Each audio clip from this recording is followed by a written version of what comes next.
जय जिनेन्द्र। जीवमजीवं दवं जिनवरवसहेण जेणलीदिठं देवीन्दविन्दवन्दं वन्दे तं सर्वदा शिरसा। पंच परमेष्ठी भगवान की जय। जीव और अजीव के विशेषों की चर्चा हो रही है। आश्रव बंध और संवर की चर्चा पूरी हो गई। आज जो गाथा हम करेंगे अभी, उसमें निर्जरा के बारे में ग्रंथकार ने बताया है। आइए गाथा उच्चारण करते हैं। जह कालेन तवेणय, जय कालेन तवेणय, भूतरसं कम्म पुग्गलं जेण, भूतरसं कम्म पुग्गलं जेण, भावेण सणदिणेया, भावेण सणदिणेया, तत्सडनं चेदिणी जरा दुविहा, तत्सडनं चेदिनि जरा दुविहा। जह कालेण अपने समय से, या तवेण या तप के द्वारा, भूतरसम फल को भोग कर, कम पुग्गलम पुद्गल कर्म, जेण भावेण जिन भावों से, सड़दी झड़ता है, निर्जरित होता है। निर्जरा दो प्रकार की, एक भाव निर्जरा, एक द्रव्य निर्जरा। भाव निर्जरा जिन भावों से निर्जरा होती है, और कर्म का निर्जरित होना द्रव्य निर्जरा। पहले भाव निर्जरा बताई कि जिन आत्मा के परिणामों से कर्म अपने समय पर या तप के द्वारा अपना फल देकर झड़ता है, वह भाव निर्जरा है, और कर्मों का झड़ना द्रव्य निर्जरा है। एक बार देखें, थोड़ा इस गाथा का अर्थ जरा सा कड़ा है, ध्यान देंगे तो आएगा। जह कालेण अपने काल के अनुसार, यथा काल, और तवेण और तप के द्वारा, भूतरसम कर्म का रस भोग कर, फल देकर, पुग्गल कम अर्थात पुद्गल कर्म, जेण भावेण जिन भावों से, सड़दी झड़ता है, निर्जरित होता है, आत्मा से अलग होता है, णेया उसको भाव निर्जरा जानो, और तत्सडणम उस कर्मों का निर्जरित होना, च इति ये दूसरी अर्थात द्रव्य निर्जरा जानो। इस तरह निर्जरा दुविहा दो प्रकार की कही गई है। पहले भाव निर्जरा बताई, बाद में द्रव्य निर्जरा बताई। पंडित जी, निर्जरा किसे कहते हैं? आत्मा से कुछ कर्मों का अलग होना, इसका नाम निर्जरा है। समस्त कर्मों का अलग हो जाना तो मोक्ष है। आत्मा से कुछ कर्मों का पृथक होना निर्जरा है। पंडित जी, निर्जरा कितने प्रकार की होती है? निर्जरा दो प्रकार की, एक द्रव्य निर्जरा, एक भाव निर्जरा। आत्मा के जिन परिणामों से कर्म आत्मा से पृथक होते हैं, वो भाव निर्जरा, इसको हम जीव निर्जरा भी कहते हैं। और पुद्गल कर्मों का आत्मा से पृथक होना, निर्जरित होना, ये द्रव्य निर्जरा। वैसे निर्जरा के दो भेद शास्त्रों में और भी मिलते हैं। एक भेद मिलता है अविपाक निर्जरा, एक मिलता है सविपाक निर्जरा। सविपाक निर्जरा का मतलब अपने समय पर उदय में आए, फल दे और झड़ जाए, सविपाक निर्जरा। अविपाक निर्जरा अभी उसके उदय का समय तो नहीं आया, लेकिन तपस्या के द्वारा समय से पहले ही उसको झड़ा देना, इसका नाम अविपाक निर्जरा। मोक्ष मार्ग में सविपाक निर्जरा काम की नहीं होती, अविपाक निर्जरा होती है। उन्होंने लिखा है, देखो, पहली सब के होए नहीं कुछ सरे काज तेरा, और दूजी करे जो उद्यम करके मिटे जगत फेरा। सविपाक निर्जरा तो निगुदिया के भी होती है, पेड़ पौधों के, अग्नि का, एक सबके होती है, क्योंकि कर्म उदय में आया, फल दिया और झड़ गया। लेकिन अविपाक निर्जरा जो है, ये मोक्ष मार्ग में है। अगर अविपाक निर्जरा होती है तब संसार से बंधन ढीला पड़ जाता है। गुरुजी, क्या मिथ्या दृष्टि के अविपाक निर्जरा होती है? जनरल सभी लोग ऐसा जानते हैं कि मिथ्या दृष्टि के निर्जरा नहीं होती, पर नहीं, मिथ्या दृष्टि के भी अविपाक निर्जरा होती है। निर्जरा का प्रारंभ कहाँ से होता है? जब कोई मिथ्या दृष्टि जीव सम्यक्त के सन्मुख है, करण लब्धि में आ गया है और अधःकरण के बाद अपूर्व करण में प्रवेश कर लिया है। अब उसके प्रति समय असंख्यात गुणी निर्जरा होगी। कब तक? जब तक वो अनुवृत्तिकरण के अंत तक है, तब तक वो क्या है? मिथ्या दृष्टि है। अविपाक निर्जरा हो रही है? बिल्कुल हो रही है। इसलिए अविपाक निर्जरा का प्रारंभ मिथ्या दृष्टि से मानना चाहिए। कौन सा मिथ्या दृष्टि? सातिशय मिथ्या दृष्टि, जिसके सम्यक्त तो होना है, सम्यक्त के सन्मुख जो है उसके लिए। कुछ लोग ऐसा कहते हैं कि बिना शुद्धोपयोग के निर्जरा होती नहीं, उनकी धारणा ठीक नहीं है। अगर मिथ्या दृष्टि के जब आगम में लिखा हुआ है कि असंख्यात गुणी निर्जरा मिथ्या दृष्टि के अपूर्व करण से होना प्रारंभ हो जाता है, तो क्या हम पहले गुणस्थानवर्ती के शुद्धोपयोग मानेंगे? नहीं हो सकता, सवाल ही नहीं उठता। इसलिए ऐसी धारणा नहीं बनाना कि जब भी निर्जरा होगी तो शुद्धोपयोग से ही होगी, ये धारणा नहीं बनाना। धारणा ये बनाना निर्जरा शुभोपयोग शुद्धोपयोग दोनों से होती है। हमारी अविपाक निर्जरा होती है या नहीं, और अगर होती है तो कब होती है? यदि आपका पहला गुणस्थान है, मान लो मिथ्यात्व में आप हैं, मिथ्या दृष्टि है, निर्जरा होने का प्रश्न नहीं उठता। यदि आपका चतुर्थ गुणस्थान है और सम्यक दृष्टि है, तो आपके नमोकार मंत्र का जाप करने में, पूजा करने में, सामायिक आदि करने में कभी भी अविपाक निर्जरा होना संभव है। लेकिन अगर पहला गुणस्थान है और सातिशय मिथ्या दृष्टि नहीं है, तो निर्जरा का कोई प्रश्न नहीं उठता। पंडित जी, सराग सम्यक दृष्टि जीव के पाप कर्म की निर्जरा होती है या पाप या पुण्य दोनों कर्म की? सराग सम्यक दृष्टि जीव के तो पाप कर्मों की ही निर्जरा होती है, पुण्य कर्मों की नहीं। लेकिन जो वीतराग सम्यक दृष्टि हैं, उनके पाप कर्मों के साथ साथ कथनचित पुण्य कर्मों की भी निर्जरा होती है, ऐसा समझ लो। पंडित जी, तो फिर निर्जरा का मुख्य कारण क्या है? निर्जरा का मुख्य कारण है व्रतों का धारण और तप का करना। देखो, क्षायिक सम्यक दृष्टि जीव हो, उसके भी आचार्यों ने प्रति समय निर्जरा नहीं बताई, यद्यपि उसका सम्यक दर्शन बिल्कुल शुद्ध है। अच्छा, और कोई छायोपशमिक सम्यक दृष्टि हो और मान लो वो प्रतिमा धारण कर ले, 2 प्रतिमा भी ले ले मान लो, तो उसकी निर्जरा 24 घंटे होती है। कोई महिला है, उसने 2 प्रतिमा ले ली, अब वो घर में खाना बनाती है, झाड़ू लगाती है, नहाती धोती है, सारे काम करती है, फिर भी उसके निर्जरा 24 घंटे होती है। 24 घंटे होती है। क्यों होती है 24 घंटे? कि उसने व्रत ले लिए। क्षायिक सम्यक दृष्टि अव्रती है, उसके 24 घंटे निर्जरा नहीं, उसके यदा कदा। इसलिए निर्जरा का मुख्य कारण है या तो व्रत या तपस्चरण। तपस्चरण से महान निर्जरा होती है। आगे जो ऊपर श्रेणी आरोहण होता है और कर्मों की निर्जरा होती है, उसमें मुख्य कारण तप है। गुरुजी, जैसे हमको अपने कर्मों की निर्जरा करनी हो तो हमें क्या करना चाहिए? सर्वप्रथम अपनी श्रद्धा मजबूत बनानी चाहिए, अर्थात सम्यक दृष्टि बनना चाहिए। सच्चे देव शास्त्र गुरु, 7 तत्व 9 पदार्थ, निज और पर का भेद विज्ञान मजबूत बनाना चाहिए। सम्यक दर्शन को निर्दोष बनाना चाहिए, उसमें कोई दोष ना लगे सबसे पहले। इसके उपरांत फिर व्रतों को धारण करना चाहिए। और पुरुष पर्याय में है और निर्जरा अच्छी करनी हो तो क्या करना चाहिए? मुनि अवस्था धारण करनी चाहिए। इस पंचम काल में इससे और आगे तो जा नहीं सकते, सप्तम गुणस्थान तक हो सकता है। इसलिए अपन सप्तम गुणस्थान तक जाएं, पहले सम्यक दृष्टि बने, मुनि बन जाएं, और सम्यक दृष्टि न बने, श्रद्धा मजबूत नहीं हो, निर्जरा नहीं होगी। बिना सम्यक के निर्जरा की बात मत करो। इसलिए पहले सम्यक दृष्टि बने, फिर व्रतों को धारण करें, ध्यान लगाएं, तपस्चरण करें, निर्जरा ही निर्जरा होगी। निर्जरा कम किसकी होती है और ज्यादा किसकी होती है?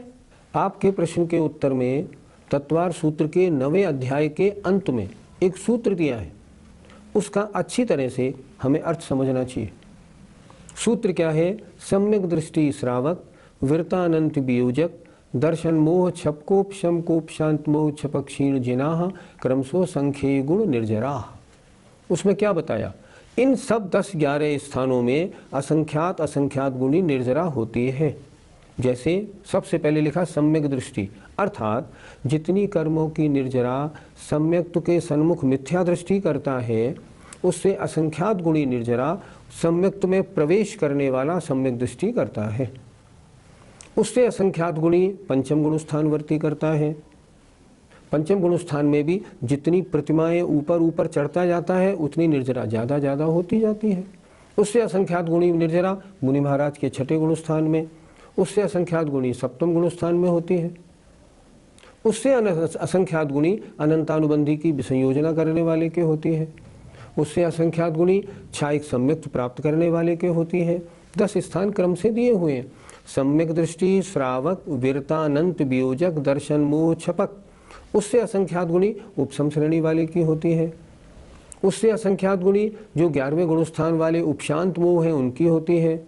उनसे असंख्यात गुणी छपक श्रेणी वाले की। उससे असंख्यात गुणी 12वें गुणस्थान।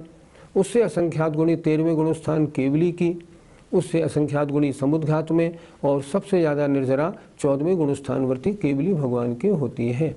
उत्तरोत्तर भावों की विशुद्धि बढ़ती जाती है, कर्मों की निर्जरा होती जाती है। निर्जरा की चर्चा हो गई, अब बचा मोक्ष। अब मोक्ष के बारे में अगली गाथा देखें। सर्वस्य कर्मणो जो सर्वस्य कर्मणो जो क्षय हेतु अपणो परिणामो हेतु अपनो हि परिणामो णेयो स्वभाव मोक्षो णेयो स्वभाव मोक्षो दव विमोक्षो यकम पुह भावो विमुखो यकम पूर्वभावो। सर्वस्व मतलब समस्त, कर्मणो कर्मों के, जो क्षय हेतु क्षय का कारण है। क्षय माने क्षय, हेतु माने कारण। ऐसा जो आत्मा का परिणाम है उसे भाव मोक्ष जानना चाहिए। फिर देखें एक बार, सर्वस्व अर्थात समस्त कर्मों के जो क्षय में कारण ऐसा आत्मा का परिणाम है, स माने वह भाव मोक्ष है, ऐसा जानो, लेओ। और दव विमुखो या कम पुद भावो, और कर्मों का पृथक हो जाना ये द्रव्य मोक्ष कहलाता है। फिर देखें एक बार, भाव मोक्ष, जीव मोक्ष, द्रव्य मोक्ष, अजीव मोक्ष। आत्मा के जिन परिणामों से समस्त कर्म आत्मा से पृथक होते हैं वे परिणाम भाव मोक्ष, और कर्मों का आत्मा से पृथक हो जाना ये द्रव्य मोक्ष। पंडित जी, मोक्ष कितने प्रकार का कहा गया है? अभी आपने गाथा का अर्थ देखा। मोक्ष 2 प्रकार का, द्रव्य मोक्ष और भाव मोक्ष, या द्रव्य मोक्ष माने अजीव मोक्ष, भाव मोक्ष माने जीव मोक्ष। अर्थात जीव के जिन परिणामों से संपूर्ण कर्म नष्ट होते हैं वे परिणाम भाव मोक्ष हैं, और समस्त कर्मों का आत्मा से पृथक हो जाना इसका नाम द्रव्य मोक्ष है। मोक्ष के 2 भेद। तो फिर क्या अरिहंत भगवान को मोक्ष हुआ है या नहीं हुआ? अरहंत भगवान को मोक्ष कैसे हुआ? अभी तो वो संसार में हैं और उनके 4 आघातीय कर्म मौजूद हैं, इसलिए उनको द्रव्य मोक्ष तो नहीं हुआ। लेकिन द्रव्य मोक्ष के कारण जो परिणाम हैं वे उनको प्राप्त हैं, इसलिए उनको आचार्यों ने लिखा इनको भाव मोक्ष हो गया है। इसलिए कहते हैं अरिहंत भगवान कथनचित संसारी हैं, कथनचित मुक्त हैं। संसारी तो इसलिए है 4 आघातीय कर्म भी उनके हैं, और मुक्त इसलिए है कि उनको भाव मोक्ष हो गया है। 13वें गुण स्थान में भाव मोक्ष हो जाता है, अर्थात समस्त कर्मों के नष्ट करने के लिए जो आत्म परिणाम चाहिए वो प्राप्त हो जाते हैं। पंडित जी, मोक्ष का मुख्य कारण क्या है? सम्यक दर्शन, सम्यक ज्ञान और सम्यक चारित्र की पूर्णता, अर्थात निश्चय सम्यक दर्शन ज्ञान चारित्र मोक्ष का कारण है। पंडित जी, वर्तमान में क्या जीव मोक्ष जा रहे हैं कहीं से? क्योंकि भरत क्षेत्र में तो अभी पंचम काल चल रहा है, तो भरत क्षेत्र में नहीं जा सकते, तो क्या कहीं और से जा रहे हैं? आपने ठीक पूछा। देखो, विदेह क्षेत्रों में हमेशा चतुर्थ काल के प्रारंभ जैसी अवस्था रहती है, इसलिए विदेह क्षेत्रों से तो हमेशा मोक्ष जीव जाते ही रहते हैं। उसका तो नाम है विदेह क्षेत्र, जहाँ जन्म लेने वालों का शरीर अधिकांश का छूट जाता है, ऐसा विदेह क्षेत्र। तो विदेह क्षेत्र से आज भी मोक्ष बराबर जारी है। दूसरा, विजयार्थ पर्वतों के ऊपर भी आज 14 गुणस्थान आचार्यों ने बताए हैं, वहाँ से भी मोक्ष आज जारी है। भरत ऐरावत से नहीं, विदेह क्षेत्रों से और विजयार्थ पर्वतों से आज भी जीव मोक्ष को प्राप्त हो रहे। तो फिर वर्तमान में भी कितने जीवों को मोक्ष हो रहा होगा? शास्त्रों में लिखा है 6 महीने 8 समय में 608 जीव नियम से मोक्ष जाते हैं। कहीं से भी जाएं, वैदिक क्षेत्र से जाएं, भरत ऐरावत से जाएं या विजार्थ से जाएं, जोड़ कितना लगेगा? 6 महीने 8 समय में 608, इससे ज़्यादा नहीं। तो वर्तमान में भी विदेश क्षेत्र और विजार्थ पर्वत से 6 महीने 8 समय में 608 जीव मोक्ष जा रहे हैं। तो फिर मोक्ष प्राप्त करने के बाद आत्मा क्या करता होगा? आपको लग रहा होगा कि मोक्ष प्राप्त हो जाएगा तो कोई काम नहीं, कोई धंधा नहीं, उनका मन कैसे लगता होगा? पर नहीं, ऐसी बात नहीं।